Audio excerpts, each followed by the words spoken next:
since Send Away the Tigers, everything's been really, really natural and prolific as well. I think 3 albums since Send Away the Tigers, 3 albums in 4 years, really. It's a lot of hard work, actually, isn't it? Really? It is, but having our own studio in Cardiff has helped immensely. Just in terms of writing, rehearsing, and having a general garden shed to block out the world for 40-year-old men. We all need it. But I definitely never short of inspiration. I think we learned to channel it in a better way over the last 5 years. I think we've just fell in love with being in a band again. So what's inspired Postcards? I guess the tactile nature of the postcards themselves were an inspiration to the feel of the record that Richey, James, Sean, my mum, my brother, my wife, I kept all those letters and postcards, and they're all 25, 26 years old now, and just our idea of, will people be keeping emails for that long? Are we missing? It's not actually saying the future or the present is terrible, but there is a nostalgic feel to the album that is trying to say perhaps we are missing out on certain tactile things that are worth keeping. So where did you keep all these postcards and letters? I'm a bit of a hoarder. I've just got boxes. I'm like Stanley Kubrick. I really, I've got a fetish for stationery, so I just got loads of boxes, and they just felt, I wouldn't have kept them if I didn't feel they were worthwhile, And was it just a moment when you thought, I'm just going to look through them again, and maybe that prompts some memories? Yeah, I guess you're always looking for an angle. I think the mistake bands make, if you're successful, you just keep repeating and you just trudge away, and before you know it, you kind of become completely irrelevant, and that's one thing we've always tried to avoid. So you're looking for out of Journal for Plague Lovers. We were looking for something very uplifting, dare I say, commercial. And I was telling James that we need to sound like Van Halen playing the Supremes, and a Queen playing ABBA, just overload melody.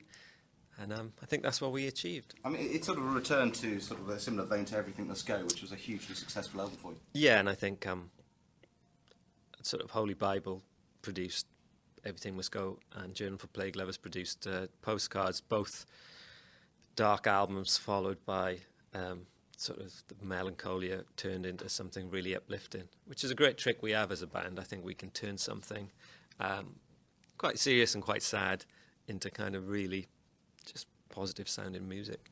Where are you happiest with your music? I mean, is it the uplifting stuff that you enjoy sort of writing and performing? Is that where you sort of connect, do you think? It's very blessed that we've been able to do both. There's a real badge of honor sort of you can't touch us feel you get when you're doing the Holy Bible at the height of Britpop, when you just think, you're not going to catch us in a Fred Perry Boys. We are making something completely for ourselves. So there's a real deep joy in that, but there is a joy in getting 4 Brit Awards as well for Everything Must Go. So it's like I said, there's 3 versions of the band. There's the 2 I've talked about, and then there's the version where we lose our way a bit and react against it. So that's good. But you are really back on track. I mean, the radio play to this first single has been excellent. It's been staggering. There's not many bands on their 10th record who can do that. And we're under no illusion. We know how hard, it is so hard just to sell records or anything anymore, let alone when you're on your 10th record. Bands are usually live in museums by then, just doing reunion tours or something. So, but this is a fabulous record. I mean, this really stands out, doesn't it? It really sort of like, it has your sound, but it's sort of like, it's quite fresh and great to listen to. I think it is fresh because there's no one else doing it. That we have a saturation of pop, of urban or metropolitan pop, which is, as its place. I'm not against that, but in terms of guitar music, it's just such a terrible period, and it just felt like everyone's telling us the industry is dying. Let's just try and buck the trend. Let's just try and, prove that if you really put everything into actual songs, melody, lyrics, old-fashioned kind of values, and add a sort of gloss to it, maybe it'll work. And it's had a fantastic response from critics. People are saying, once again, best album yet.